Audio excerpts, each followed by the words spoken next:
Alright, I got a comment in my last video talking about how there's some background noise in my last video. And I think I've stopped. I just shut the fan off and that seems to do the trick. Hopefully there's none this time around. But anyways, I feel like I'm very happy with where I am now in my journey. I feel like I've ascertained a decent level of understanding of the truth, and that more than anything else, I can now differentiate truth from falsehood more easily than I could in the past. And so, and I've learned, I've humbled myself to see that you can learn the truth from any source, and not to put myself above others. To talk about the Christian concept. He who lowers himself will be raised up. He who raises himself up will be lowered. Not to say that I'm a Christian per se, but I do agree with the concept of humility that is found within the Christian scriptures. But anyways, I had this idea that I've been developing, involving, like a perfect reality, and I just wondered, is it possible? And, what would that look like? So on and so forth.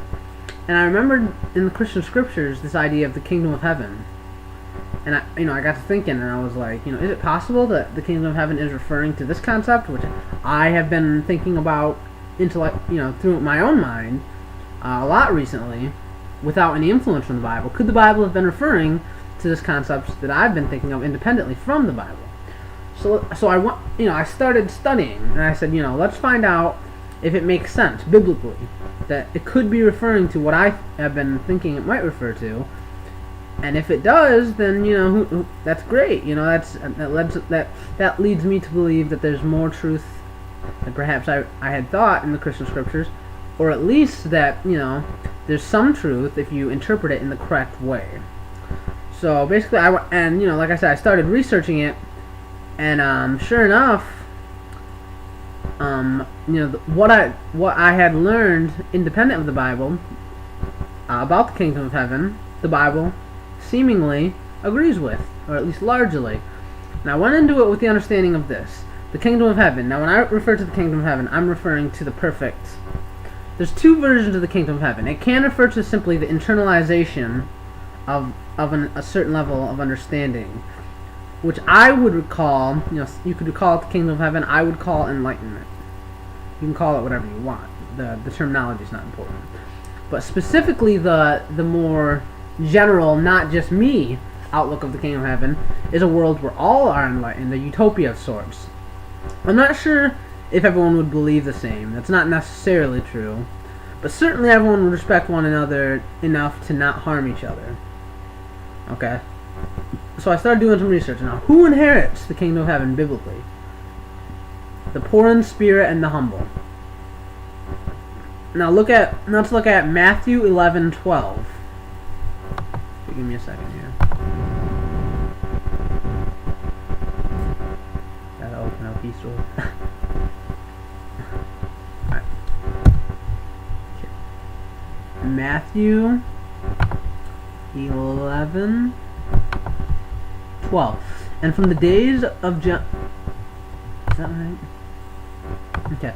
And from the days of John the Baptist until now, the kingdom of heaven suffereth violence, and the violent take it by force. So the kingdom of heaven is so desirable that people want to take it by force, and yet they will never enter into it unless they do so humbly. So the crusades, the bombing of abortion clinics, violence in general cannot get you into the kingdom of heaven. Rather, it's humility and learning and searching for the truth that will get you the kingdom. Now Matthew 13, 11 through 12. He answered and said unto them, Because it is given unto you to know the mysteries of the kingdom of heaven, but to them it is not given. For whosoever hath, to him shall be given, and he shall have more abundance. But whosoever hath not, from him shall be taken away even that he hath. Now, who is you? And when I say you, I refer to when he says, because it is given unto you to know. It is referring to those who are using my own terminology, which admittedly I got from Buddhism, but you don't have to use this terminology. Like I said, I'm not trying to get you to believe what I believe or talk the way that I talk. I'm trying to help you along your own personal journey. So, who is you referring to? Those who are enlightened. Now, him who has what? It says, he who has more will be given to. Him who has what? He who has an appreciation for that which he already has. If you realize that everything that you have is a gift and are grateful, more will be given to you. If you believe that you don't have enough and that God doesn't love you, what you already have may be taken away from you. Now Colossians, I'm not 100% sure how you pronounce it, 1:13. Okay. Who hath delivered us from the power of darkness and hath translated, I believe another alternate translation is transferred, us into the kingdom of his dear Son. This refers to the fact that those who are enlightened have already entered the kingdom of heaven. Not that they will enter the kingdom of heaven.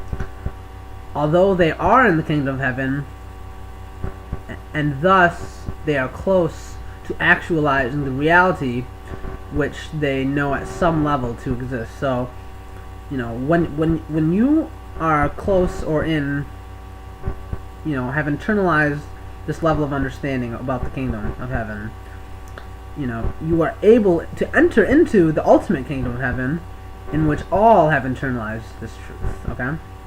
Now Luke 10:9. And heal the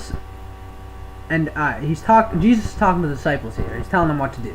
He says, "And heal the sick that are therein, and say unto them, the kingdom of God is come nigh unto you." So the kingdom of God has come near unto you. How can this be? He's telling the disciples to say that. How can this be if the mainstream Christian interpretation is correct?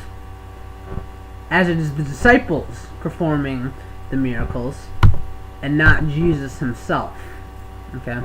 The disciples inherit the kingdom of heaven, and therefore when they become near to the people and perform miracles, the kingdom of heaven is near them. Why?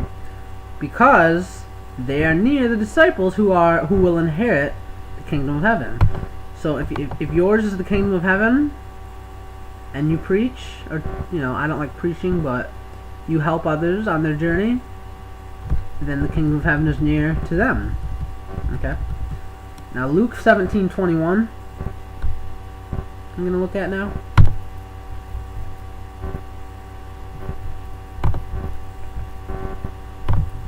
Luke 17:21. Okay, I'm going to start with 17:20. And when he was demanded of the Pharisees when the kingdom of God should come, he answered them and said, The kingdom of God cometh not with observation, neither shall they say, Lo here, or Lo there, for behold, the kingdom of God is within you. So the kingdom of heaven or God is within you. It's a mindset that you can currently have and will be actualized in your reality in the future.